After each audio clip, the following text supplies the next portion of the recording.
बिल्कुल सर, एक चीज हमने देखा है कि 10 साल में अगर देखें तो सबसे ज्यादा मीटर इंडेक्स गिरा है, रियल्टी गिरा, आईटी में गिरावट कम देखने को मिली है जनवरी के लिहाज से अगर मैं बात करूं तो। पिछला साल हमने देखा आईटी के लिए थोड़ा सा अच्छा नहीं था। मुझे भी यही लगता था, जब मैं आंकड़े देखता हूं तो आईटी इंडेक्स ने पिछले साल 20% से ज्यादा रिटर्न दिया, जो कि निफ्टी के आसपास है। बिल्कुल। और बैंक्स ने इंडेक्स में रिटर्न नहीं थे। 2023 was a terrible year for IT. AI आया, बिल्कुल, चैट जीडीपी आया, बिल्कुल, माइक्रोसॉफ्ट और एनवीडिया के शेयरों में देखिए क्या छलांग हुई है। आईटी कंपनी से प्रॉफिट वार्निंग दी, ऑर्डर कैंसिलेशन की बातें करी, हर नेगेटिव चीज आ गई थी। इसके बाद भी आईटी इंडेक्स ने अच्छा रिटर्न दिया। तो अगर आईटी की आप स्पेसिफिकली बात करें तो आईटी के अंदर बड़ा ही अच्छा बात इस समय चल रही है। सेंटिमेंट नेगेटिव है मगर भाव खराब नहीं है। None of the large cap IT stocks are trading below their long term averages. बिल्कुल।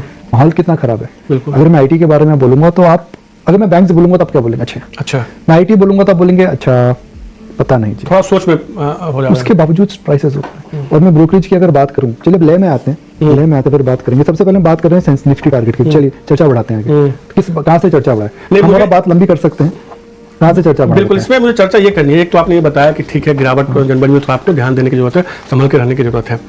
अब चूंकि संभलने की जरूरत है तो आपने आईटी में बोला कि सबसे नेगेटिव कम रिटर्न देखने को मिला है। अगर मौके खोजने हो तो किस सेक्टर में यहाँ से मौके खोज सकते हो फिर? मेरा ये मानना है, जो आज मैं क्वार्टरली अपडेट्स देख रहा था, एचडीएफसी बैंक की दुनिया में, बजाज फाइनेंस की देख रहा था, इंडसइंड बैंक की देख रहा था, फेडरल बैंक की देख रहा था, बैंक्स में क्रेडिट ग्रोथ हो रही है। बिल्कुल। अगर आप देख रहे हैं जो प्राइवेट बैंक्स हैं इस समय लॉन्ग टर्म एवरेजेस से नीचे हैं, तो वो ऑब्वियसली सस्ते हो गए। जो बैंक्स होता है, देखिए मनीष, क्या हुआ था 2018 से 2020 में या 2017 से 2020 में सब बैंक्स को मार पड़ी थी। बिल्कुल। तो जो बैंक्स को मार नहीं पड़ी थी, एचडीएफसी बैंक और कोटक, उनके अलावा सब बैंक्स को मार पड़ी थी। भले आईसीआईसीआई बैंक को चंदा कोचर का इशू हुआ, यस बैंक के अंदर राणा कपूर का इशू हुआ, इंडसइंड बैंक के अंदर एलएनएफएस का इशू हुआ, कोई भी बैंक ऐसा नहीं था भले प्राइवेट में या फिर पीएसयू में जिसको मारना पड़ी। उसकी वजह से जो अच्छे बैंक्स में डिस्प्रोपोर्शनेट हो गए, जैसे एचडीएफसी बैंक और Kotak, 4 time price to book, 5 time price to book. अब वैसा नहीं है, साइकिल अच्छी है।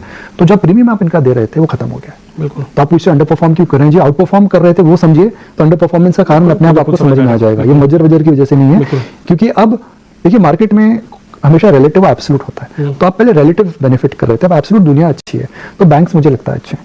स्पेशली प्राइवेट बैंक्स की जो लेवरेज है वो इस समय कम है। तो अगर इकोनॉमी ग्रो करेगी वो लेवरेज बढ़ा सकते हैं, लेवरेज बढ़ा सकते हैं तो आप लेंडिंग कर सकते हैं, लेंडिंग कर सकते हैं तो प्रॉफिट आ सकता है। तो प्राइवेट बैंक में मुझे लगता है इस साल इंडसइंड बैंक में नजर रखिए, मुझे लगता है एक्सिस बैंक में इस साल नजर रखिए। सर एक सेकंड में रखूंगा, इंडसइंड बैंक और axis bank stock of the